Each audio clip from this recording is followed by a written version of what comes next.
المولى ونعم النصير. أعوذ بالله السميع العليم من الشيطان اللعين الرجيم. بسم الله الرحمن الرحيم. الحمد لله الذي لم يتخذ صاحبة ولا ولدا ولم يكن له شريك في الملك ولم يكن له ولي من الذل وكبره تكبيرا.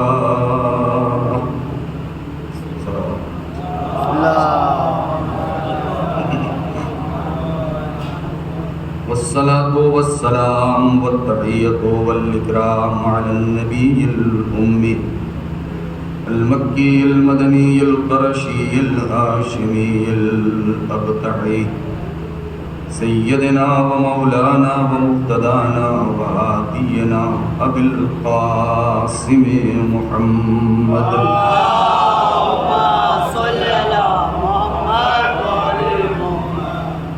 وعلى أهل بيته الطيبين الطاهرين المعصومين المظلومين الذين أذهب الله عنهم الرجس وطهرهم تطهيرا.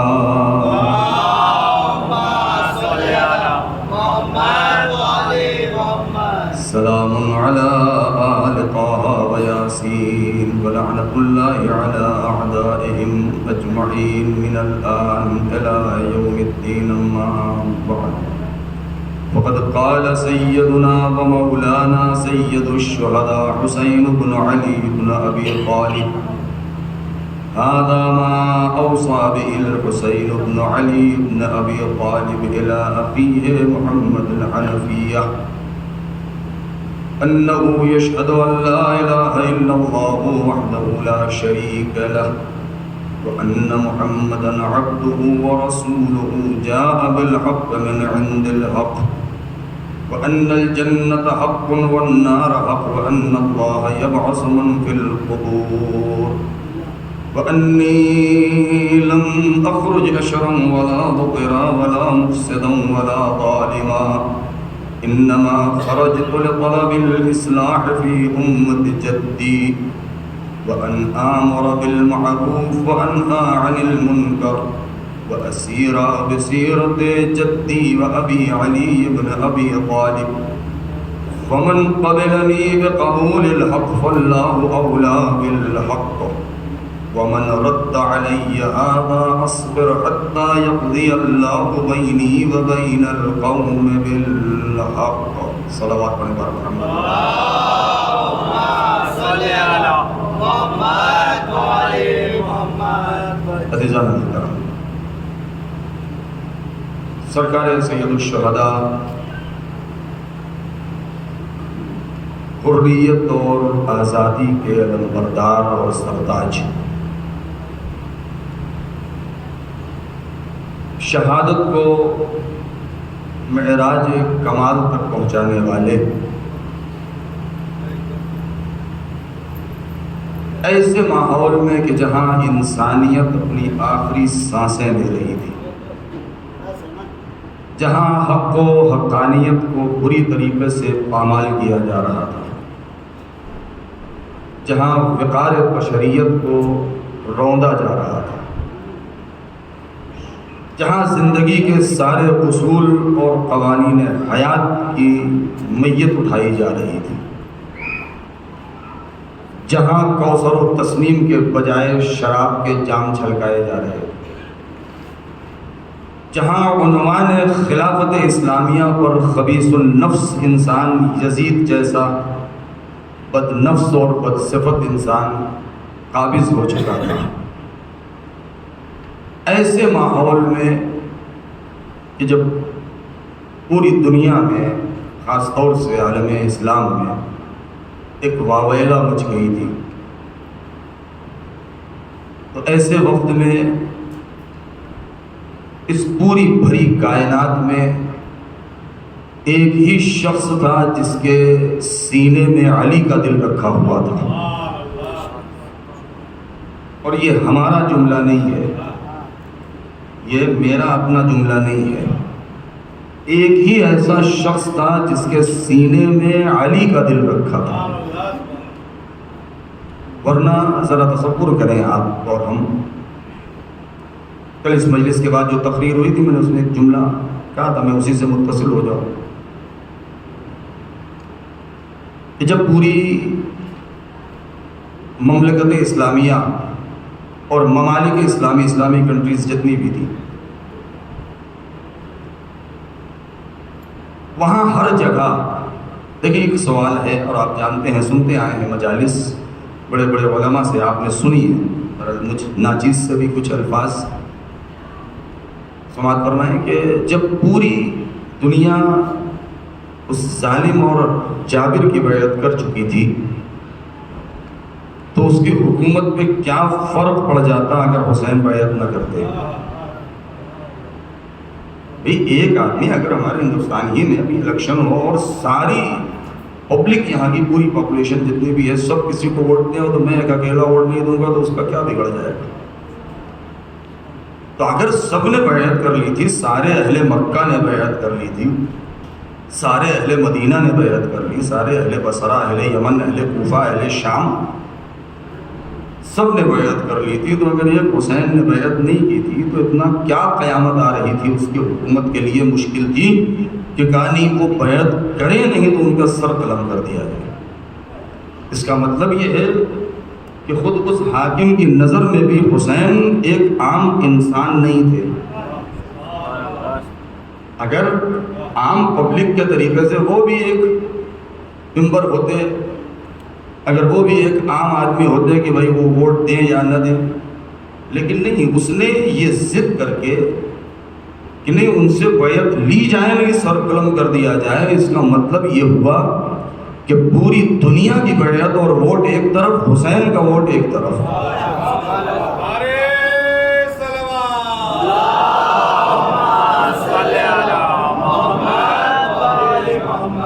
یعنی پوری دنیا اس کو ووٹ دے دے تب بھی اس کی حکومت لیگل نہیں ہوگی، لیکن اگر اکیلا حسین کسی کو سپورٹ کر دے تو اس کی حکومت قانونی ہو جائے گی۔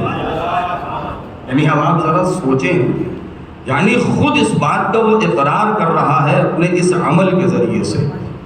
امیر المومنین نے کیا فرمایا، یا سرکار سید الشہداء نے کیا فرمایا، کوئی بھی حکومت بے دینی کے ذریعے، بہت توجہ چاہتا ہوں، کوئی بھی حکومت بے دینی، کفر اور شرک کے ذریعے سے تو قائم رہ سکتی ہے، ظلم کے ذریعے سے قائم نہیں رہ سکتی۔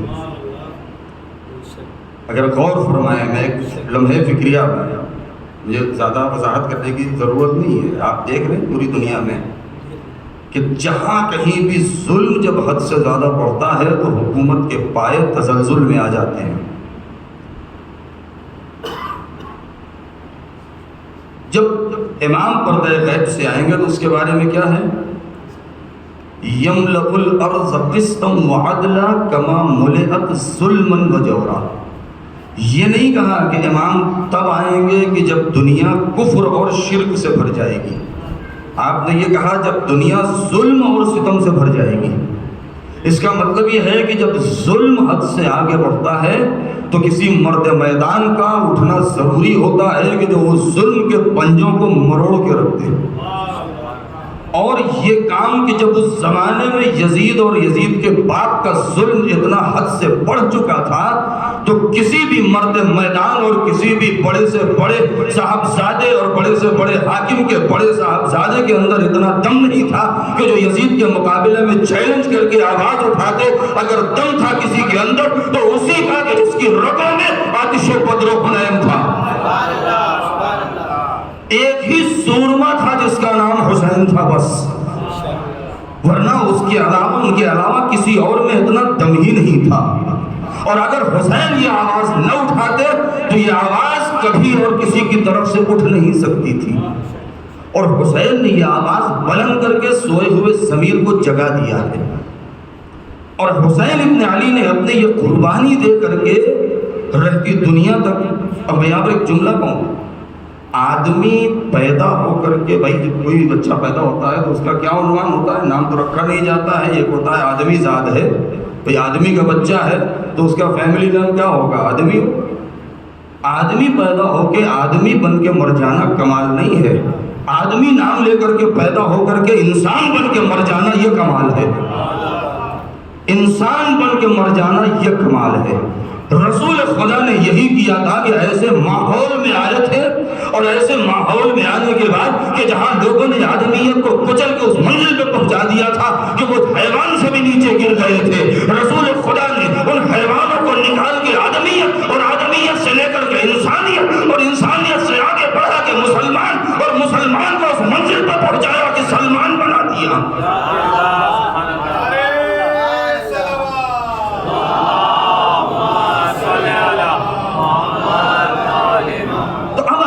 اس چیز کو سمجھنا ہے تو حسین ابن علی کے ہم اس قربانی اور اس پیغام کو ہم سمجھیں۔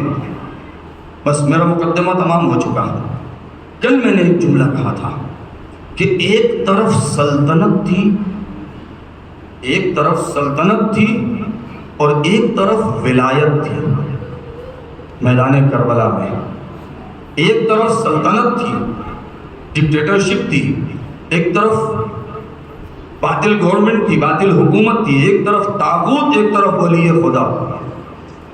یہ دو ہستیاں ہیں، یہ دو سسٹم ہے، ایک ولایت کا اور ایک طاغوت کا۔ جہاں کہیں بھی یہ دو آپس میں ٹکرائیں اسی کا نام ہے کربلا۔ کل میں نے جملہ کہا تھا کہ کربلا کو کسی ایک بستی، ایک شہر، ایک زمین سے مخصوص نہ کر دیا جائے۔ کیوں؟ اس لیے کہ حسینیت ایک خطے سے مخصوص نہیں ہے۔ اگر ہم نے ولایت اور طاغوت کو سمجھ لیا تو وہ جملہ جو میں نے پہلے دن کے مجلس میں کہا تھا کہ ولی یہ خدا کے ہوتے ہوئے کہ جو اس کو خدا نے بنایا ہے، اگر اس کے مقابلے میں کوئی بھی دعویٰ حکومت کرتا ہے تو وہی ہے طاغوت۔ اور جب ولی خدا اور طاغوت دو آمنے سامنے ہوں تو ہر انسان کی ذمہ داری ہے کہ وہ بصیرت سے کام لیتے ہوئے دھوکے سے بھی طاغوت کی طرف نہ جائے، اسے ولایت کی طرف آنا ہوگا۔ اب یہ ولایت اگر ہم سمجھنا چاہیں تو کیسے؟ میں بہت ٹھہر کے گفتگو کر رہا ہوں تاکہ ہمارے بچوں تک وہ بات پہنچ جائے۔ میں نے جملہ کہا تھا کہ روح عاشورہ اور روح کربلا غدیر ہے، اور جان غدیر کربلا ہے، کہ ہم کبھی بھی کربلا کو غدیر سے ہم جدا نہیں کر سکتے۔ حسین نے غدیر ہی کو بچانے کے لیے قربانی دی ہے۔ اسی ولایت کے شباب کا نام ہے کربلا، اسی نہیں ذوالعشیرہ کی جوانی ہے غدیر، اور جوانی کی اور غدیر کی جوانی ہے کربلا۔ اگر ہم نے اس چیز کو سمجھ لیا، بھئی غدیر میں کیا ہوا؟ مجھے غدیر کا واقعہ نہیں پڑھنا ہے، آپ سنتے آئے ہیں ہمیشہ مجالس۔ غدیر میں کیا ہوا؟ لیکن غدیر کو صرف ایک واقعہ نہ سمجھا جائے کہ ہم کہیں کہ غدیر ایک واقعہ ہے۔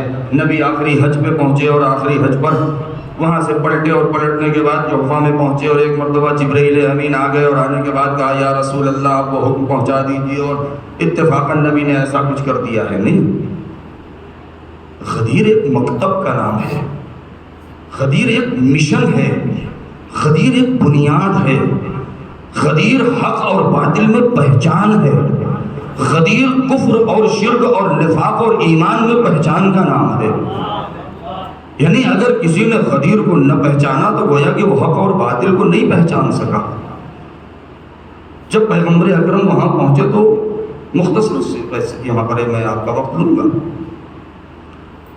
جبرائیل آئے اور انہوں نے کیا فرمایا؟ یا رسول اللہ خدا نے آپ کو سلام بھیجا ہے، اور آواز دے رہا ہے خدا یا ایھا الرسول بلغ ما انزل الیک من ربک،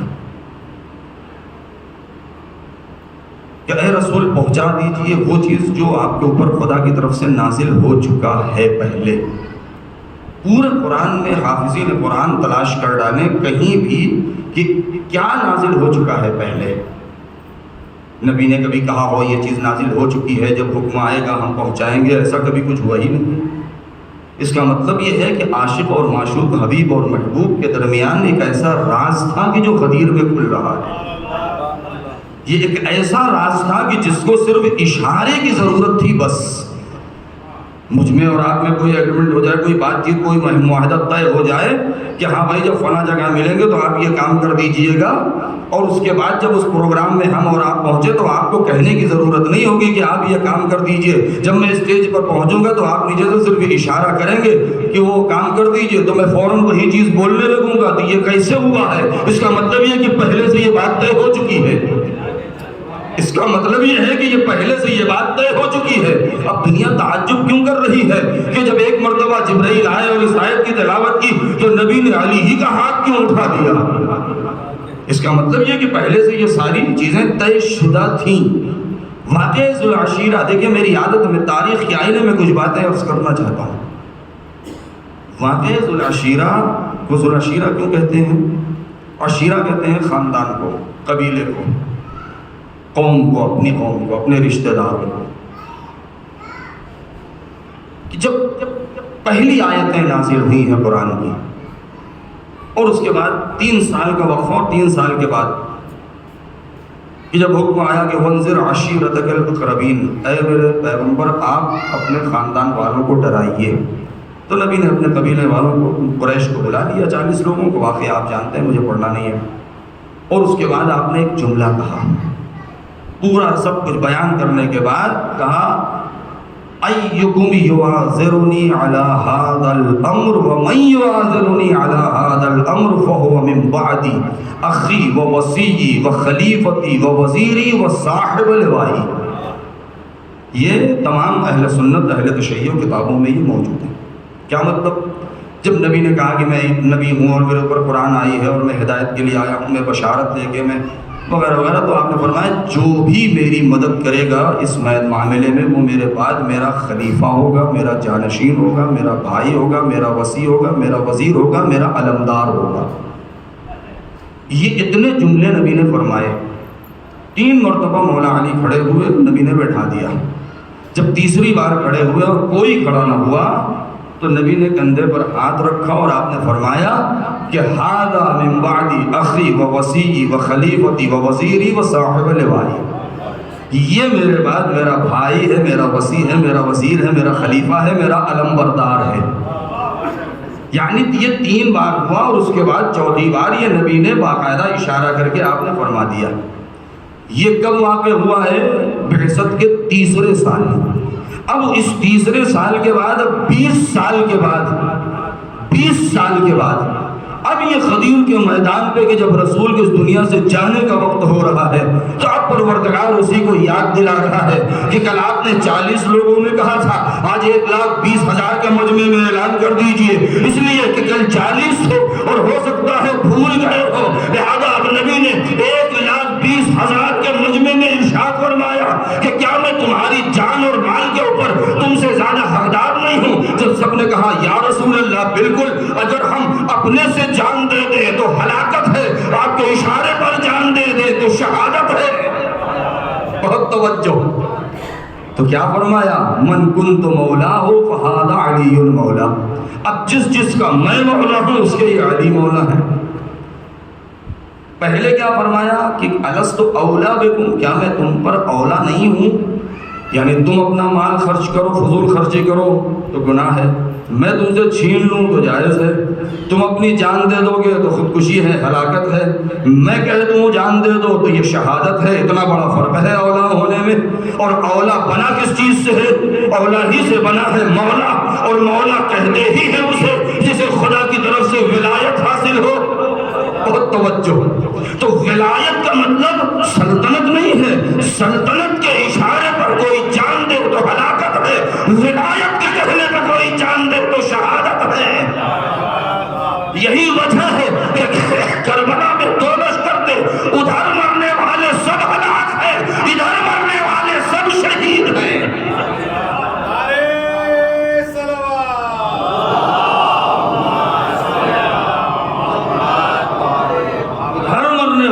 سب ہلاک ہیں، ادھر مرنے والے سب شہید ہیں۔ یہی تو فرق ہوگا۔ اب میں اگلی بات، اب یہاں پر آنے کے بعد خیانت کی گئی، مورخین نے ڈنڈی مار دی بہت زیادہ، کیا سارا سب کچھ. میں نے ایک جملہ کبھی کہا تھا، بات آ گئی ہے تو میں آپ کی خدمت میں عرض کر دوں، نہ بھول جاؤں گا. ویسے میں اس طریقے کی باتیں پڑھتا نہیں ہوں لیکن کہہ دوں. تاج جو میں نے شاید پہلی بار جب ہم سے پڑھا تو میں نے ایک جملہ آپ کی خدمت میں کہا تھا، یہ تو تاریخ کو اگر سمجھنا ہے، واقعات کربلا کو، تو تاریخ ایک بہت گھنا جنگل ہے جس میں اچھے درخت اور چندن کی لکڑیوں کے علاوہ جھاڑ جھنکاڑ بھی بہت ہیں کہ اس میں گھسیں گے تو دامن تار تار ہو جائے گا. لہذا اگر اس جنگل میں جائیں تو نشان لگاتے ہوئے جائیں ورنہ واپسی کا راستہ بھول جائیں گے. کیوں؟ اس لیے کہ میڈیا ہر زمانے میں بہت خطرناک چیز کا نام ہے، کیونکہ دو ہی صورتیں ہوتی ہیں، کبھی گورنمنٹ میڈیا کے اختیار میں ہوتی ہے، کبھی میڈیا گورنمنٹ کے اختیار میں ہوتی ہے. اگر تاریخ حکومت کے غلام بن جائے تو تاریخ کا اعتبار ہٹ جائے گا، اگر حکومت تاریخ کی غلام بن جائے تو حکومت کے اوپر سے اعتبار ہٹ جائے گا. اور ہم نے ہمیشہ یہی دیکھا ہے کہ کبھی بھی ولی خدا نے کبھی کسی مورخ کو خریدا نہیں ہے، ہمیشہ مورخ کا قلم بکا ہے تو طاغوت کے ہاتھوں بکا ہے. بہت توجہ چاہتا ہوں، میں بہت بڑا معیار آپ کے سامنے رکھ رہا ہوں، اسی لیے آنکھ بند کر کے کبھی تاریخ کے اوپر بھروسہ نہ کیجیے گا میرے دوستوں. کبھی بھی یہ نہ کہہ دیجیے گا کہ جناب کتاب میں تو یہ لکھا ہے، کتاب میں تو بہت کچھ لکھا ہے، ہمیں ہر کتاب کے اوپر بھروسہ بھی نہیں ہے. ہمیں دیکھنا یہ ہے کہ کس کتاب میں لکھا ہے، اس کتاب کا لکھنے والا کون ہے، اس نے ریفرنس کیا دیا ہے، آیا یہ لسان عصمت اور معصوم کی زبان سے جا کے یہ مل رہا ہے یا نہیں مل رہا ہے. ورنہ تاریخ میں جتنے قلم بکے ہیں اتنے کبھی کہیں نہیں بکے ہیں. ضمیر بک گیا، زبان بک گئی، قلم بک گیا، منبر بک گئی، کرسی بک گیا، پوسٹ بک گئی. ورنہ حسین کو کیسے شہید کیا گیا ہے؟ آپ تعجب کرتے ہیں حسین کو شہید کیسے کیا گیا ہے. میرے بچوں اس چیز کو سمجھو. بزرگوں سے معذرت، بزرگ ہمارے جانتے ہیں، میں بچوں ہی کو سکھانا چاہتا ہوں. جنت البقیع کیسے منہدم کیا گیا؟ کیا کسی میں دم تھا؟ حسین کو قتل کرنا کیا کسی میں دم تھا؟ نہیں تھا. حسین ابن علی کو شہید کیا ہے تو قاضی شریح سے فتویٰ لیا ہے حسین کے قتل کے واجب ہونے کا. یعنی کوفے میں قاضی شریح کے پاس یزید نے خط بھیجا اور اس نے کہا کہ ہمیں بتاؤ، فتویٰ دو کہ حسین کو قتل کیا. تو اس نے کہا کہ حسین کا قتل اگر حکومت کے خلاف خروج کیا ہے تو قتل واجب ہے. آپ سمجھ رہے ہیں اس چیز کو؟ یہ چیزیں جاننا ضروری ہے. جنت البقیع کو جو منہدم کیا ہے آل سعود نے، تو کیا کیا ہے، کیسے منہدم کیا؟ اسے ہی آگے بلڈوزر چلا دیا ہے؟ نہیں. ام القریٰ جو ایک میگزین نکلتا تھا اس میں یہ پوری داستان موجود ہے کہ مکے کے لوگوں نے، آل سعود نے سب سے پہلے مدینہ یثرب کے جو بڑے بڑے مفتی تھے ان کے پاس کچھ سوالات بھیجے ہیں. اور جب سوالات کہا ہمیں آپ سے ان سوالوں کے جواب چاہیے، بڑے بڑے کئی مفتیوں کے پاس، تو مفتیوں نے جب جواب دینا چاہا تو ایک الگ پیغام پہنچ گیا. کہا دیکھو آپ لوگ مفتی ضرور ہیں، فتویٰ دیتے ہیں، بہت قابل ہوں گے، لیکن ہم یہ چاہتے ہیں کہ وہی جواب دیں جو اس سوال میں چھپا ہوا ہے، ورنہ آپ کے جان کی خیر نہیں ہے. سمجھ رہے ہیں؟ لہذا جب یہ پہنچا سوال تو اب سارے مفتی، سارے بڑے علماء جو ہیں وہ وہابیت کے اکٹھا ہو گئے اور اس کے بعد انہوں نے ڈھونڈنا شروع کیا کہ اس سوال میں جواب چھپا کہاں ہے. تو سب کو یہی ملا کہ اگر ہم نے کچھ الگ سے جواب دیا تو ہمارے جان کی خیر نہیں ہے. لہذا سب نے ایک ہی جملہ لکھا، وہ ایک سینٹنس ہے جو موجود ہے. وہ کیا ہے؟ یجب حدم البناء علی المقابر ویحرم علی البقاء علی من یقدر علی حدمها. یہ جملہ لکھا. کیا مطلب؟ کہ قبروں کے اوپر جو عمارتیں ہیں اس کا ڈھانا واجب ہے، اور اگر کسی کو ڈھانے کی طاقت ہے کسی کے پاس اور وہ اس کو نہ ڈھائے، چھوڑ دے، تو یہ حرام ہے. جب یہ فتویٰ آ گیا تب جا کے آل سعود نے جنت البقیع کو منہدم کیا. غور فرمائیں، بات کہیں کربلا کو سمجھیں اس طریقے سے. پھر میں آگے بیان کروں گا تو آپ کو لطف آئے گا. آئندہ جو تم مجلسوں میں نتیجہ دینا چاہوں گا. کیا مطلب؟ یعنی یزید ادھر، ادھی یزید کی نسل کا آل سعود یہ کون ہے؟ جنہوں دونوں نے ادھر ولی خدا کو قتل کیا، ادھر اولیاء الہی کے مزار کو منہدم کیا، ڈائریکٹ ہمت نہ ہوئی تو شریعت کا ساتھ لیا ہے اور شریعت کا سہارا لیا، تو شریعت کا سہارا بھی لیا تو کیسے؟ ان جاہلی مفتیوں کے ذریعے سے، تاکہ اگر دنیا اعتراض کرے تو ہم ان کے سامنے خود فیس نہیں کر سکتے تو ہم حکم شرعی سامنے رکھ دیں۔ غور فرمایا آپ نے؟ اب ایسے موقع پر کہ ایک طرف یزید کے پاس فتویٰ موجود ہے قاضی شریح کا جو کوفے میں ہے کہ اب اگر کوئی اعتراض کر رہا ہے کہ تم نے یہ کیا، کہا کہ صاحب ہمارے ملک اور قاضی قرات جو ہے، قاضی شہر جو، اس کا یہ فتویٰ آیا ہے، اس نے کہا ہے کہ واجب ہے۔ اب ذرا سوچیں ایسے موقع پر، تو میں نے جو جملہ کہا ہے کہ ایسے ماحول میں اس کو سمجھیں، بہت سے لوگوں کے ذہن میں ایک تصور، ایک سوال ہے، وہ کیا ہے؟ مثلا سن 61 ہجری سے لے کر کے سن 95 ہجری تک سید سجاد کا زمانہ ہے۔ سید سجاد 35 سال زندہ رہے واقعہ کربلا کے بعد۔ اس 35 سال کے جو حالات ہیں، بہت سے جوان تعجب کرتے ہیں، سوچتے کہتے ہیں جناب ایسا کیسے ہوا؟ دیکھیے وہ حالات، اس میں جس میں واقعہ حرہ ہو چکا ہے کہ جس میں خانہ کعبہ کو جلا دیا گیا ہے، جس کے تبرکات کو لوٹ لیے گئے ہیں، ایسے حالات میں آپ ذرا تصور کریں کہ سید الساجدین نے دین کو بچایا، انسانیت کو بچایا ہے، حقانیت کو بچایا ہے، کس انداز میں بچایا ہے؟ عبادت کے ذریعے بچایا، دعاؤں کے ذریعے بچایا ہے۔ کیسے؟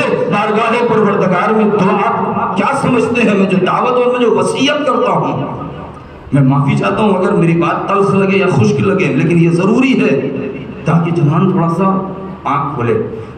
صحیفہ سجادیہ، جس کا دوسرا نام کیا ہے، جس کو زبور آل محمد کہتے ہیں، زبور آل محمد، اس کو پڑھیں ایک بار زندگی میں صحیح، اس کا ٹرانسلیٹ پڑھیں۔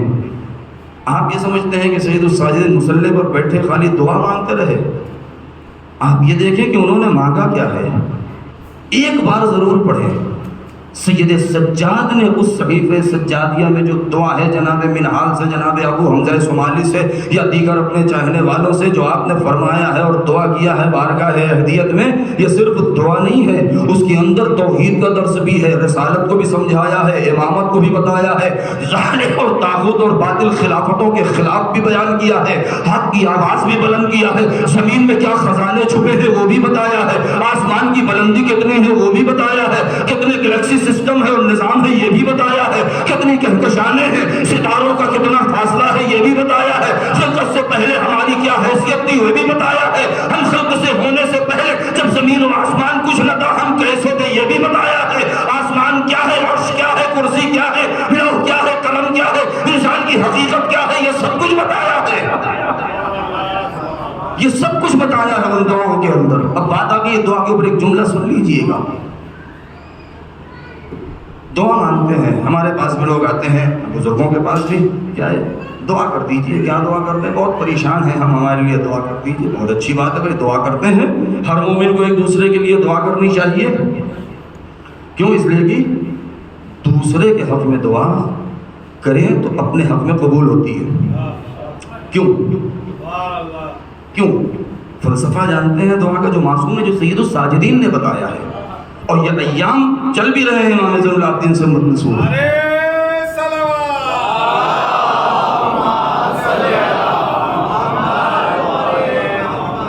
فضائل کو سنیں تو عبادت کے آئینے میں سنیں۔ میں بہت دور نکل گیا جو میں غدیر سے، میں پلٹ کے آ رہا ہوں، سنیے۔ پوری دعائیں معصوم کی پڑھیں، چاہے مولا علی کی دعا ہو، چاہے امام حسن کی یا امام حسین السلام کی، ائمہ کی۔ کبھی بھی ائمہ نے اپنے لیے کچھ مانگا ہی نہیں، کبھی کچھ مانگا ہی نہیں۔ کیوں مانگتے؟ اس لیے کہ ان کو اپنے لیے کسی چیز کی ضرورت ہی نہیں تھی۔ بھائی چھٹے امام کے ایک شاگرد ہشام ابن حکم نے یہی تو کہا تھا، محمد ابن ابی عمیر جس کے راوی ہیں، کہ کہ جب وہ ایک شخص آ گیا اور آنے کے بعد کہا کہ بھائی آپ لوگ مانتے ہیں کہ امام کا معصوم ہونا ضروری ہے، تو کیسے معصوم ہونا ضروری ہے، کیا دلیل ہے، ہمیں آپ کے امام سے بحث کرنا ہے، گفتگو کرنا ہے؟ کہا میرے استاد بہت بزی رہتے ہیں اور پہلے مجھ سے بات کر لو، پھر اگر مجھے ہرا دینا تو چلے جانا میرے استاد کے پاس۔ ارے تم کیا ہو، ابھی تو کمسن ہو، ابھی تمہارے داڑھی نہیں نکلی اور موچھ نہیں آئی، کہا داڑھی موچھ پہ مت جاؤ، اپنا سوال تو پوچھو۔ اور میں یہ بتا دوں بلکہ کہ خود امام صادق علیہ السلام میدان مینا میں ہنس رہے تھے اور مسکرا رہے تھے اور ہشام سے کہہ رہے تھے ہشام ان سارے لوگوں کے سامنے تم بتاؤ کہ تم نے میرا ڈیفنس اور دفاع کیسے کیا ہے، اور وہ شرما رہے تھے۔ تو امام نے کیا فرمایا، ہشام جب بھی امام وقت کوئی بات کہے تو ٹالنے کی کوشش نہ کرنا۔ لہذا ہشام نے پوری بات بیان کیا، جو عمرو بن عبید سے جو مناظرہ ہوا تھا، خیر اس کا وقت نہیں ہے، کل انشاءاللہ۔ تو آپ نے کہا کہ مجھ سے کہا، اس نے یہ بتایا کہ بھائی آپ لوگ قائل ہیں کہ امام معصوم ہے، کہا ہاں معصوم ہے۔ کیوں؟ کہا اس لیے کہ تمہاری زبان میں سمجھاؤں، تمہاری عقل کے اعتبار سے، یا اپنے استاد کے اعتبار سے؟ کہا نہیں بھائی میں سیدھا سادہ ہوں، میری زبان میں میرے لہجے میں سمجھا دو۔ کہا سن لو۔ کیا امام اس لیے معصوم ہوتا ہے کہ گناہ صرف 4 وجہ سے ہوتی ہے، یا تو گناہ لکل ذنب اربعۃ اوجہ، گناہ کی 4 وجہ ہوتی ہیں۔ وہ 4 وجہ کون کون سی ہیں؟ الحرص والحسد والشہوۃ والغضب۔ یا تو گناہ ہوتا ہے خواہش کی بنا پر، خواہشات نفسانی کی بنا پر، یا لالچ کی بنا پر، یا حسد کی بنا پر، یا غصے کی بنا پر۔ اور یہ 4 چیزیں امام کے اندر ہو ہی نہیں سکتی ہے، اس لیے کہ ان 4 چیزوں کی امام کو ضرورت ہی نہیں ہے۔ کیا اچھا کیوں یہ 4 چیزوں کی ضرورت نہیں ہے؟ کیا اس لیے ضرورت نہیں ہے کہ خواہشات اس کے اندر پائے جائیں جس نے کبھی کوئی چیز دیکھا نہ ہو اور وہ للچایا ہوا ہو، جس کے قدموں میں پروردگار عالم نے پورا کوثر و تسنیم و سلسبیل اور جنت کی بہاریں رکھ دی ہو، جس کے دروازے پر ملک و حور و غلمان تحفے اور تحائف لے کے آتے جاتے ہو، وہ کس بات کی خواہش کرے گا؟ اچھا کیا دوسری چیز کا غیظ و غضب، کا غیظ و غضب کرنے کی امام کو غصہ کرنے کی ضرورت ہی نہیں ہے، اس لیے کہ امام کا غیظ و غضب جانتے ہیں۔ معصوم کا غیظ و غضب اور معصوم کی خوشی کیا کہتے ہیں؟ زہرا اور آل محمد کا تبسم ہی اسی کا نام جنت ہے، انہی کے غیظ و غضب کا نام جہنم ہے۔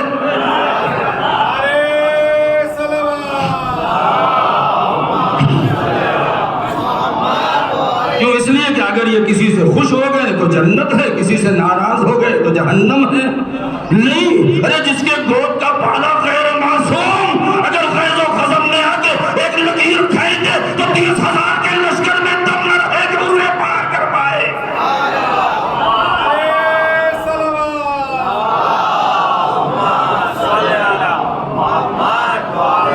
تو معصوم اگر غیظ میں آ جائے گا، اچھا جو تیسری چیز یہ ہے کہ لالچ کا امام لالچ کر ہی نہیں سکتا کسی چیز کو، اس لیے کہ لالچ وہ کرے کہ جو کسی کو کچھ کھاتا ہوا دیکھے اور اس نے کبھی کھایا نہ ہو، کسی کو کہیں جاتا ہوا دیکھے اور وہ کہیں وہاں گیا نہ ہو، ہمیشہ دل میں ارمان اور تمنا لیے بیٹھا ہو۔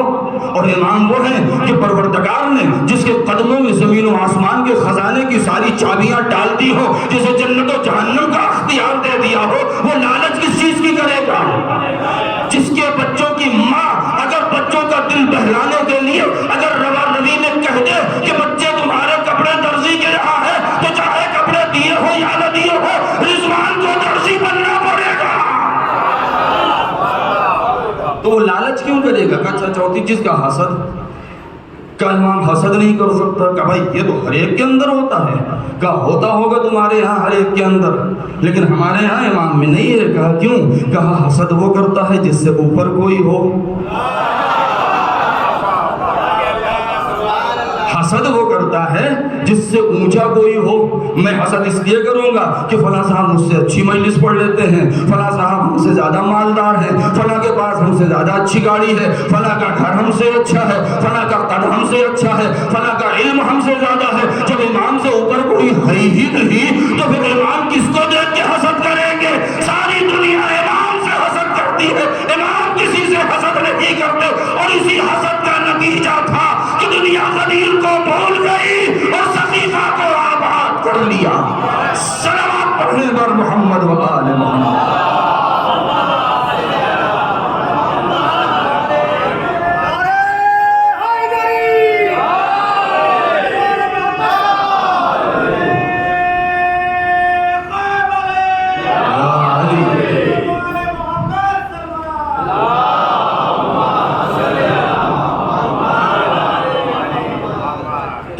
جب سجاد نے جو مطالب بیان کیے ہیں، اب بات آ گئی میں اس کو پورا کر دوں، تو امام نے اپنے لیے کبھی کچھ نہیں مانگا، جو کچھ بھی مانگا امت کے لیے مانگا۔ اب ایک میں سوال آپ کے سامنے رکھ رہا ہوں، اگر ہم امام کو ماننے والے ہیں اور ولایت کا دامن ہمارے ہاتھ میں ہے، ایک سوال میں اپنے جوانوں سے یہ بتائیے، اگر ہم یہ دعا کریں، کسی غریب کو دیکھا، کسی لاچار اور مجبور کو، کسی مسکین کو، کسی یتیم کو، کسی فقیر کو، کسی کو دیکھا اور اس کے بعد ہمارا دل پسیج گیا، نے کہا اے خدا کتنا مجبور یہ انسان ہے، اور فوراً ہمارے ذہن میں یہ خیال آیا اور ہم کہیں پروردگار تو مجھے اتنی دولت دے دے کہ میں ان سارے لوگوں کو بے نیاز کر دوں اور مدد کر دوں، یا اگر خدا نے مجھے اتنی دولت دی ہوتی تو میں آج ان لوگوں کی ضرورتوں کو ضرور پورا کر دیتا۔ اچھی دعا ہے نا،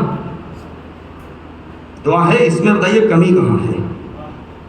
ہمیں جو سمجھنا ہے وہ یہ ہے، جو میں نے کہا تھا کہ دوسروں کے لیے دعا کریں تو اپنے حق میں قبول ہوتی ہے، اس لیے کہ ہر انسان اپنے نفس کے بارے میں زیادہ جانتا ہے کہ ہم کتنے پانی میں ہیں، ہمارے اندر کتنی سچائی ہے، ہم کتنے پاک و پاکیزہ ہیں، کتنے مومن ہیں، کتنے متقی ہیں، لیکن دوسرا نہیں جانتا ہے، دوسرا نہیں جانتا کہ ہماری کیا حیثیت ہے، صرف ہم جانتے ہیں۔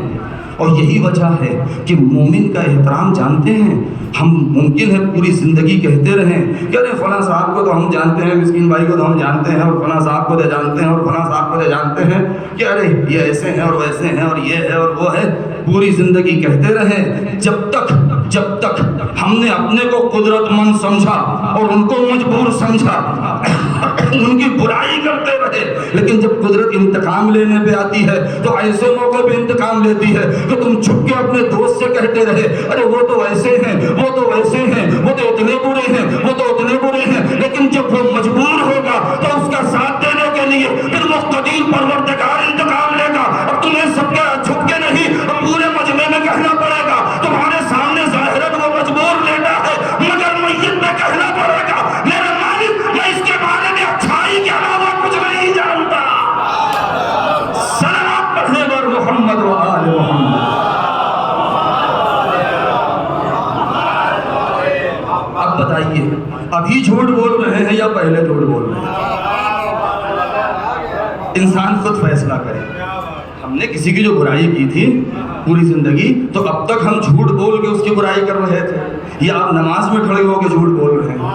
اور خدا کہہ رہا ہے یہ بولو، تو خدا تو ہم سے جھوٹ بلوائے گا نہیں۔ اس کا مطلب یہ کہ ہم پوری زندگی اپنے جھوٹ کو چھپاتے رہے اور خدا خود ہمیں اتنا مجبور کر رہا ہے کہ اب سب کے سامنے اپنے جھوٹ کا اقرار کرو، اے میرے مالک میں نے جتنا کہا تھا سب جھوٹ تھا، میں برا تھا، یہ اچھا ہے۔ صلوات پر محمد و آل محمد۔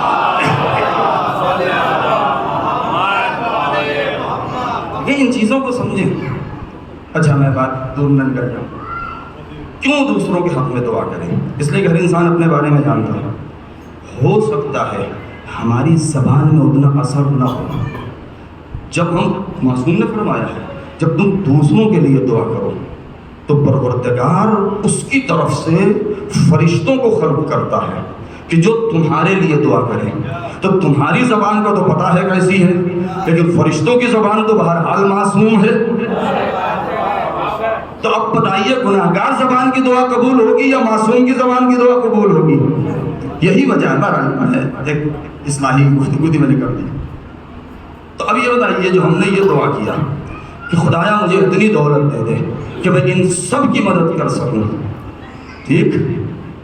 یعنی انسان کا نفس یہاں بھی شامل ہو گیا، ہم نے اپنے آپ کو شامل کر لیا، یعنی ہم سامنے والے کی مدد کرنا چاہتے ہیں تو خدا سے یہ نہیں کہہ رہے ہیں اس کو بے نیاز بنا دے، یہاں بھی ہم اپنے نفس کو بیچ میں شامل کر رہے ہیں کہ خدا مدد کرے تو ہمارے ذریعے سے، یعنی اس پر احسان ہو تو ڈائریکٹ خدا کا ہو ہمارے ذریعے سے۔ لیکن جب معصوم دعا کرتے ہیں تو کہتے ہیں اللہم اغنی کل فقیر، پروردگار سارے فقیروں کو غنی کر دے، سب کا پیٹ بھر دے، سب کی مشکل آسان کر دے۔ یہی وجہ ہے کہ اگر سلیقہ دعا سیکھنا ہے تو معصوم کی دعا سے سیکھو، اپنے دل سے دعا نہ مانگو۔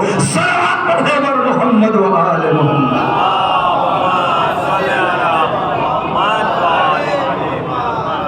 یعنی ہم نے مانگا بھی تو کیا، خدایا اس کی پریشانی حل کر دے مگر میرے ذریعے سے. بھیا ہمارے اندر کون سا ایسا لاگ ٹکا ہوا ہے کہ خدا ہمارے ذریعے سے کیا وہ ڈائریکٹ نہیں کر سکتا، یا ہم سے اچھا کوئی انسان اسے نہیں ملے گا اس کے ذریعے سے کر دے. لہٰذا خلوص بہت اہم چیز ہے. خیر میں یہاں سے بات کو آگے بڑھاؤں تو ولایت کو اگر سمجھیں تو یہ 35 سال جو سید سجاد خاموش تھے، وہ 35 سال اتنا پراشوب دور تھا کہ جہاں سید الساجدین نے دین، شریعت، حقانیت، صداقت، اسلام، انسانیت، ہر چیز کو بچایا ہے اپنے سکوت کے ذریعے سے، اپنے خاموشی کے ذریعے سے.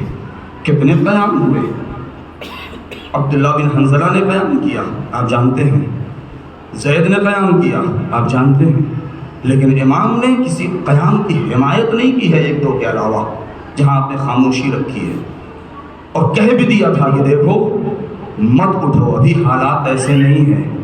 آپ ذرا سوچیں کہ جہاں سب قتل ہو گئے ہیں اور ابھی بھی ولید ابن عتبہ ابن ابو سفیان مدینے میں بیٹھا ہو، جہاں مروان جیسے ذات مدینے میں موجود ہو، جہاں ابو سفیان کی اولاد اور مروان کی اولاد اور ابی العاص کی اولاد اور عثمان کی اولاد یہ سب موجود ہو، ایسے ماحول میں جہاں واقعہ کربلا ہو چکا ہو، جہاں سید سجاد قید کی زندگی گزار کے آ چکے ہوں، ایسے ماحول میں کیا یہ ممکن تھا کہ امام تلوار لے کر کے آگے بڑھتے؟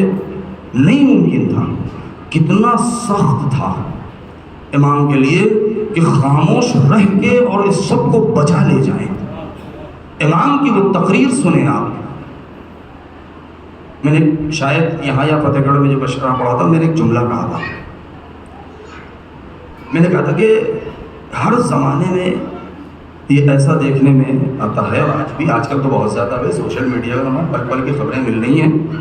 کوئی تنظیم، کوئی تحریک، کوئی انجمن، کوئی پارٹی، کوئی ٹیم، کوئی کمیٹی، کچھ بھی باہر جب نکلتی ہے اپنی مانگ لے کر کے تو اس کے دو نام ہوتے ہیں. ایک نام اس کا یہ ہوتا ہے کہ جب حکومت کے پاس جاتے ہیں تو حکومت جب ظالم ہوتی ہے تو وہ نہیں مانتی ہے، تو وہ پولیس کی لاٹھی چارج ہو جاتی ہے، کہیں کچھ ہو جاتا ہے، اور اس کے بعد اخبار میں اور تمام میڈیا جو ہے وہ بکنے لگتے ہیں کہ یہ بغاوت کرنے نکلے تھے اور یہ باغی تھے اور دیش دروہی تھے اور یہ تھے اور وہ تھے اور آتنکواد تھے اور کیا تھے، اور ان کو حکومت نے کچل دیا ہے، آواز کو دبا دیا ہے. لیکن ان سے کسی سے پوچھا جائے کہ آپ کا مقصد کیا ہے، تو یہ کبھی نہیں کہیں گے کہ ہم باغی بن کے اٹھے ہیں، نہیں، یہ کہیں گے کہ ہم اپنی مانگ لے کر کے اٹھے ہیں، انقلاب لانا چاہتے ہیں. حسین ابن علی جب مدینے سے نکلے ہیں اور قاضی شریح کا جب فتویٰ آیا ہے تو پورے دنیا میں یہ ٹنکا بجا دیا گیا تھا کہ حسین باغی ہیں اور یزید جو خلافت حقہ کا مالک ہے اس کے خلاف حسین اٹھ رہے ہیں. نعوذ باللہ، استغفر اللہ. آپ ذرا سوچیں کہ مدینے سے مکے 3 شعبان کو پہنچے، مکے سے لے کر کے پھر 8 ذی الحجہ تک، اور 8 ذی الحجہ سے لے کر کے پھر 10 محرم تک، یہ کیا حسین اسی کو سنتے رہے اور برداشت کرتے رہے، یہاں تک کہ عاشور میں سب قتل ہو گئے، سیدانیاں اسیر ہو گئی ہیں، کوفہ اور کوفے سے شام تک. اور سفر کے مہینے میں، سفر کے پہلے عشرے میں یہ قافلہ شام پہنچا ہے، اور وہاں شام کی مسجد میں اور کوفے میں اور شام کے بازار میں یہ اعلان ہوتا رہا کہ حاکم وقت یزید، حاکم اور خلیفہ رسول و خلیفہ اسلامی یزید کے خلاف ان باغیوں نے قیام کیا تھا، لہذا حاکم کے پاس طاقت تھی، لہذا اس نے ان کو مار دیا ہے، کچل دیا ہے، ان کو اسیر بنا لیا ہے، اب دنیا سے فتنہ ختم ہو گیا ہے. یہ سید سجاد کے لیے سننا کتنا سخت رہا ہوگا، کتنا سخت رہا ہوگا، مگر یہ سنتے رہے، سنتے رہے، سنتے رہے، مگر موقع کا انتظار کرتے رہے. سید سجاد کے اس کو اگر ہم سمجھنا چاہیں، انتظار کرتے رہے، انتظار کرتے رہے. وہ زمانہ آیا کہ جب دربار شام میں حضور نشینوں کا مجمع تھا، اور ایک مرتبہ خطیب اموی نے منبر جامع اموی جا کے بنی امیہ کے اس مسجد کے منبر پہ جا کے جب اس نے یہی بکواس شروع کی ہے اور یہی بکنا شروع کیا ہے کہ یہ جو اسیر ہیں اور یہ جو ہے اس کے باپ اور اس کے گھر والے اور ان کے خاندان نے خروج اور بغاوت کی تھی، لہذا یزید جو امیر المومنین ہے معاذ اللہ، اس نے ان لوگوں کو قتل کر دیا ہے اور ان کو اسیر کر لیا ہے، اب ان کی آواز نہیں نکلے گی، اب یہ اس قابل نہیں رہ گئے ہیں، کوئی نام لینے والا نہیں رہے گا. سوچیں کہ سید سجاد کے لیے کتنا سخت ہے. بھرے مجمع میں رسوائی ہو رہی ہے، لیکن انتظار کرتے کرتے وہ موقع آ گیا کہ دو باتیں وہاں پر جو کی گئی ہیں، ایک جناب زینب سلام اللہ علیہ اور ایک سید سجاد کا جملہ۔ آج ہم اور آپ یہاں جو بیٹھے ہیں، یہ معلوم ہے یہ کس کی ضمانت ہے؟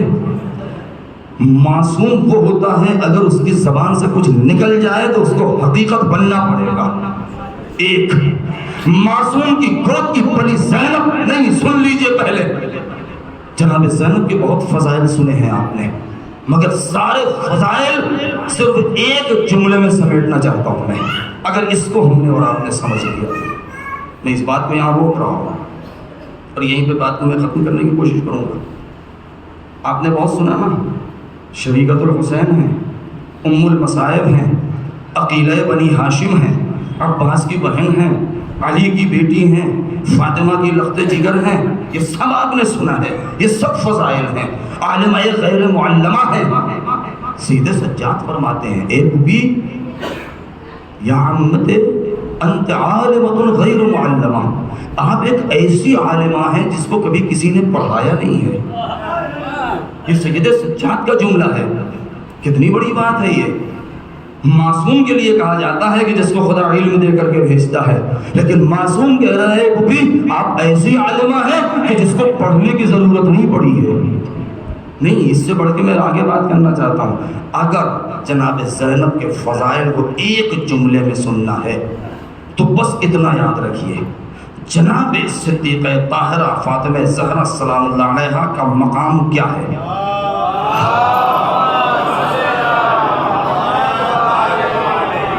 ممکن ہے بات تھوڑی سی گاڑھی ہو، لیکن جوانوں کو میں کچھ سمجھانا چاہتا ہوں، ان کا مقام کیا ہے۔ ان کا مقام سنیں گے، 1,24,000 انبیاء، نبی رسول، 12 امام، سب کے سب معصوم ہیں، سب کے سب کسی کے پاس نبوت ہے، کسی کے پاس رسالت ہے، کسی کے پاس نبوت اور رسالت دونوں ہے، کسی کے پاس امامت ہے۔ اور توجہ چاہتا ہوں، سب کے سب مرد ہیں، ان اتنے میں سب میں صرف ایک عورت اور خاتون ہے، جناب فاطمہ۔ غور سے سن لیجیے، 1,24,000 ادھر 12 امام، یہ سب کے سب مرد ہیں، سب میں کسی نہ کسی کے پاس یا نبوت ہے یا خلت ہے یا صفوت ہے یا امامت ہے یا رسالت ہے یا نبوت ہے، سب ہے۔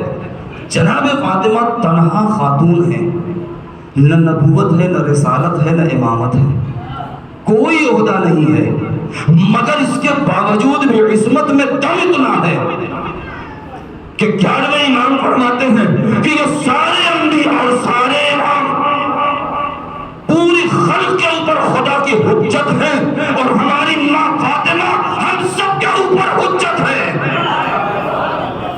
پھر اس کے بعد سنیے نبی کیا فرماتے ہیں، یا علی، توجہ چاہتا ہوں، یا علی، ہاتھ پکڑ کے جناب فاطمہ کا ہاتھ پکڑا، مولا علی کے ہاتھ میں دیا ہے، انتقال سے کچھ دیر پہلے یا ایک دن پہلے، اور مضبوطی سے دونوں کا ہاتھ پکڑے ہوئے ہیں نبی، اور کہہ رہے ہیں، یا علی انفذ ما امرتک بہ فاطمہ فانی امرتها ما امرنی بہ جبرائیل من جانب اللہ۔ اللہ اکبر۔ کیا مطلب؟ قیم کون ہوتا ہے؟ شوہر۔ دیکھیں علمی گفتگو، توجہ کر لیں اگر آپ، بیوی کو ہمیشہ زوجہ کے لیے کہا گیا ہے کہ شوہر کی اطاعت کرے، کبھی یہ نہیں کہا گیا شوہر سے کہ بیوی کی اطاعت کرے۔ مگر مقام فاطمہ سمجھیں گے اب، رسول فرماتے ہیں، یا علی انفذ ما امرتک بہ فاطمہ، جب بھی فاطمہ کسی چیز کا حکم دے فوراً کرنا۔ غور چاہتا ہوں، توجہ چاہتا ہوں، جب بھی فاطمہ کوئی بات کہیں فوراً عمل کرنا۔ کیوں؟ اس لیے کہ میں نے فاطمہ کو ان چیزوں کا حکم دیا ہے جس کا حکم جبرائیل کے ذریعے مجھے خدا نے دیا ہے۔ پھر نبی نے کیا فرمایا کہ ایک خاتون اگر علی نہ ہوتے تو آدم سے لے کر کے خاتم اور قیامت تک فاطمہ کا کوئی ہمسر نہیں بن سکتا۔ پھر آپ نے کیا فرمایا، فاطمہ تنہا دردانہ خزانہ قدرت ہے، نہ فاطمہ سے پہلے فاطمہ جیسا پیدا ہوگا، نہ قیامت تک فاطمہ کا کوئی نظیر اور بے مثال پیدا ہوگا۔ یعنی خزانہ قدرت میں وہ نور واحد ہے جو فاطمہ ہے بس۔ یہ نبی تعریف کر رہے ہیں فاطمہ کی کہ جس کی کوئی مثال نہیں، جس کی کوئی نظیر نہیں۔ اب ہماری جانیں قربان ہو جائیں، سارے فضائل ایک طرف آپ نے بہت سنے، مگر جناب زینب کے فضائل سننا ہے تو ایک جملے میں خلاصہ کر رہا ہوں، ہماری جانیں قربان ہو جائے حسین کی اس بہن کے اوپر کہ جس کو ثانی زہرا کہا گیا، زینب الذات کا نام ہے، جو بے مثال کی مثال بن گئی، لاثانی کی ثانی بن گئی، اسے زینب کہتے ہیں۔ جو لاثانی کی ثانی بن جائے، جو بے مثال کی مثال بن جائے، اسے زینب کہتے ہیں۔ کیا کہا تھا جناب زینب نے؟ اور آپ یہاں بیٹھے ہیں، کیا یوں ہی بیٹھے ہیں؟ کیا یہ توفیق ہمیں ایسے ہی مل گئی ہے؟ کیا یہ فرش عزا ہم نے بچھا لی ہے؟ کیا ہمارے اندر اتنا دم تھا کہ ہم اس کو بچائیں؟ ہم اس کو اس لیے بچاتے ہیں کہ یہ ہمیں بچاتی ہے۔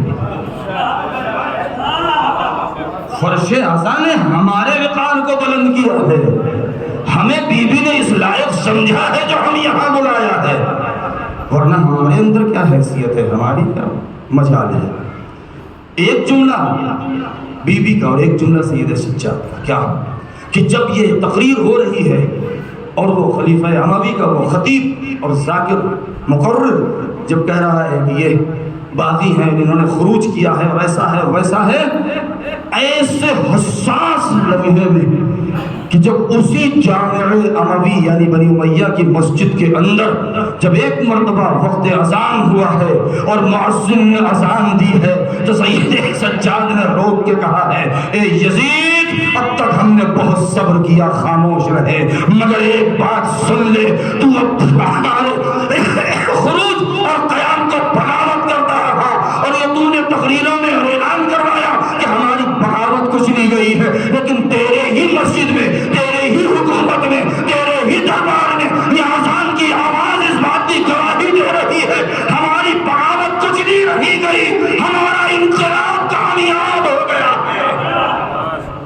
یہ ایک اعلان۔ اور دوسرا اعلان کہ جب یزید نے کہا تھا، جناب زینب پوچھا یہ کون ہے؟ بتایا کہ حسین کی بہن زینب ہے۔ تو کیا فرمایا؟ اس نے کیا کہا؟ اس نے کہا دیکھا نہیں کہ ہم نے تمہارے نام و نشان کو مٹا دیا ہے، ہم نے سب کچھ ختم کر دیا ہے۔ تو جناب زینب نے بڑے دربار میں بندے ہاتھوں سے قسم کھائی تھی خدا۔ اب زینب اگر قسم کھا لے، زمین و زمان ایک ہو جائے گا، وہ بات نہیں بدلی جا سکتی، اس لیے کہ وہ پھر مشیت الہی بن جائے گی۔ کیا قسم کھایا؟ یا یزید واللہ لا تمحو ذکرنا، خدا کی قسم ہے یزید ہمارا ذکر کبھی مٹے گا نہیں۔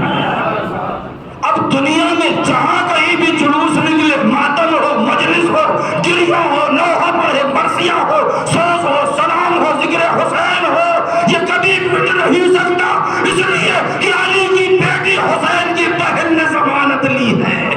صلوات پڑھنے پر محمد و آل محمد۔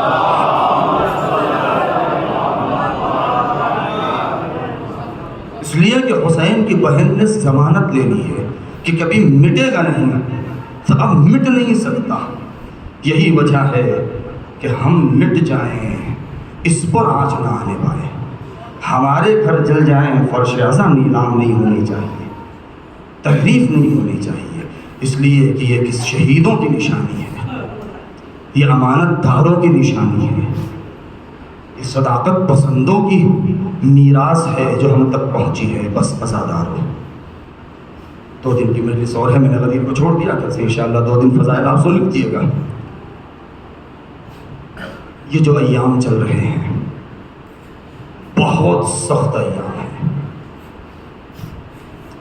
جناب ابو حمزہ سوالی اور جناب منہال آتے تھے، مولا کے پاس بیٹھتے تھے مدینے میں، ساتھ دیتے تھے گریہ کرنے میں، رونے میں۔ جب مولا روتے تھے تو آپ بھی روتے تھے، مجلس کرتے تھے۔ آپ جانتے ہیں مجلس کی اہمیت؟ 5ویں امام میں جب دنیا سے جا رہے تھے، جب زہر کا اثر ہو گیا تھا، تو اپنے لال امام جعفر صادق علیہ السلام کو بلایا تھا، اپنے سینے سے لگایا تھا اور کچھ رقم دی تھی، کچھ پیسے دیے تھے اور وصیت کی تھی، میرے لال جب حج کا زمانہ ہوگا تو میدان منی میں پورے 10 سال تک ہماری مجلس کرنا، 10 سال تک حاجیوں کے بیچ میدان منی میں میری مجلس کرنا۔ یہ کیوں امام باقر علیہ السلام میدان منی میں کہہ رہے ہیں؟ یہ سید سجاد نے اتنی تاکید کیوں کی ہے کہ جہاں رہنا ہمارے مصائب پڑھنا؟ یہ 10ویں امام نے یا 8ویں امام نے اتنا زور کیوں دیا ہے؟ اس لیے کہ جب ہم روئیں گے تو سامنے والا پوچھے گا ضرور کیوں رو رہے ہیں۔ پھر جب ہم رونے کا سبب بنائیں گے کہ انہیں قتل کیا ہے تو پوچھنے والا پوچھے گا ضرور کیوں قتل کیا ہے، کس نے قتل کیا ہے۔ یہ سارے اسرار کھلتے رہیں گے، حسین کی حقانیت عیاں ہوتی چلی جائے گی۔ یہ اس کے اندر فلسفہ پوشیدہ ہے۔ سید سجاد چھٹے امام مجلس کر رہے ہیں، خطیب سے کہا، چوتھے امام نے کئی مرتبہ ذاکر سے کہا کہ جاؤ ہمارے مصائب پڑھو، ہاتھ جوڑ لیا، مولا آپ کے ہوتے ہوئے ہماری زبان نہیں کھلے گی، ہم کچھ بول ہی نہیں پائیں گے آپ کے حضور۔ امام نے کہا نہیں، میں حکم دے رہا ہوں۔ چھٹے امام رو رہے ہیں، اتنا رو رہے ہیں، اتنا کہ آواز بلند ہو گئی۔ بغل میں ابو بصیر بیٹھے ہیں، 3 بار پکارا امام نے، ابو بصیر ابو بصیر، تیسری بار زور سے پکارا تو چونک کے بولے میرے مولا۔ ابو بصیر مجلس ہو رہی ہے، کہا ہاں مولا سن رہا ہوں۔ کہا سن رہے ہو؟ کہا مولا میں سن رہا ہوں۔ کہا اگر سن رہے ہو تو رو کیوں نہیں رہے ہو؟ بہت توجہ چاہتا ہوں میں۔ ابو بصیر اگر سن رہے ہو مجلس تو رو کیوں نہیں رہے ہو؟ رومال ہٹا دیا۔ میں مولا میں رو رہا ہوں۔ کہ کہاں رو رہے ہو؟ کہا دیکھیے میری آنکھوں سے لے کے میری پوری داڑھی آنسوؤں میں تر ہو گئی ہے۔ امام نے کہا خدا تمہیں جزائے خیر دے، مگر اے ابو بصیر ایسے نہیں کہ میری پھوپھیوں کا ذکر ہو، جب اہل حرم کا ذکر ہو تو ایسے رو جیسے کسی بوڑھی کے جوان کی میت اس کے سامنے پڑی ہو۔ کہو حسین، یہ کیوں اتنا زور دیا ہے امام نے؟ جب منہال نے کہا تھا اے مولا شہادت تو آپ کی میراث ہے، امام نے کہا تھا شہادت میراث ہے نا، لیکن ماں اور بہنوں کے ساتھ بے مقلا و چادر کوفہ اور شام میں پھر رہا کہ ہماری میراث ہے۔ ہمیں ایسا پھرایا گیا جیسے ترک و دیلم کے غلاموں کو اور کنیزوں کو بیچنے کے لیے لوگ لے کے جاتے تھے، ہمیں اس طریقے سے لے جایا گیا ہے۔ ہائے وہ کوفے کا منظر، بس ایک منظر پڑھ کے بات مکمل کر دی میں نے، اور وہ منظر یہ ہے کہ آپ نے ہمیشہ سنا ہے کہ یہ اہل حرم کا قافلہ ہائے دن کے اجالے میں پروردگار سب کو کوفے کی زیارت نصیب فرمائے۔ جب آپ جائیں گے تو وہ میدان ابھی بھی موجود ہے کہ جو جناب کمیل، جناب میثم تمار کے مزار کے سامنے جناب مسلم ابن عقیل کے روزے کے بیچ کا جو گیپ ہے وہ میدان ہے۔ یہ وہ میدان ہے کہ جہاں اس قافلے کو لے کے گئے تھے، جہاں بازار سجا ہوا تھا، جہاں منادی ندا دے رہا تھا، دیکھو تماشا دیکھنے والوں، ہذہ زینب، ہذہ ام کلثوم، ہذہ رقیہ، ہذہ فضہ۔ ارے تماشا دیکھنے والے تماشا دیکھ رہے تھے، عورتیں ہلہلا کر رہی تھی، بچے تالیاں بجا رہے تھے، ایک طرف نقارے فتح جنگ بجایا جا رہا تھا۔ ہاں تو زینب کے دل پر کیا گزری ہوگی کہ یہ وہی کوفہ ہے جس میں میں خلیفۃ المسلمین کی بیٹی اور شہزادی بن کے رہتی تھی۔ نہیں، یہ بھی سنا ہے نا آپ نے کہ سارے سر نوکے نیزہ پر تھے، مگر 2 سر ایسے تھے کہ جو نیزے پر نہیں رک پائے تھے، بلکہ ان دونوں سروں کو ارے گھوڑے کی گردن میں آویزہ کر دیا گیا تھا اور اس طریقے سے کوفے میں داخل کیا۔ ایک حبیب ابن مظاہر کا سر تھا، ایک ابو الفضل عباس کا سر تھا، ارے جیسے جیسے گھوڑا چلتا تھا ارے سر کے ساتھ بے ادبی ہوتی جا رہی تھی۔ اے آزادارو، ارے مورخ کہتا ہے کہ ایک جوان کو ہم نے دیکھا کہ وہ ایک راہوار کے پاس آیا اور اس کے گردن میں جو سر تھا اس میں خون بھی تھا، ایک خاک بھی تھی، لہذا اس میں ایک بال کی لٹیں اس میں ہٹی ہوئی تھی، لہذا وہ چہرہ پہچاننے میں نہیں آ رہا تھا۔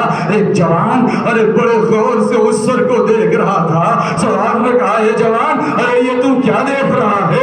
کہا میں دیکھ یہ رہا ہوں کہ یہ سر تو حبیب ابن مظاہر جیسا لگ رہا ہے۔ دو مرتبہ اس نے کہا ہاں یہ سر حبیب ابن مظاہر کا ہے۔ ارے حبیب کا بیٹا تھا، جلال میں آ گیا اور سپاہی کی تلوار کھینچی، چاہا کہ قتل کرے۔ ارے بیڑیوں کے جھنکار کی آواز آئی، اے علی، ارے میری قربانی رائے گا نہ ہو، ارے تجھ سے برداشت نہ ہوا، مجھے تو کربلا سے کوفے کا میرے باپ کا سنو کے نیزہ پر، میری پوبیاں بے مخنو چادر، میں زنجیروں میں جکڑا ہوں، واہ حسینہ واہ حسینہ۔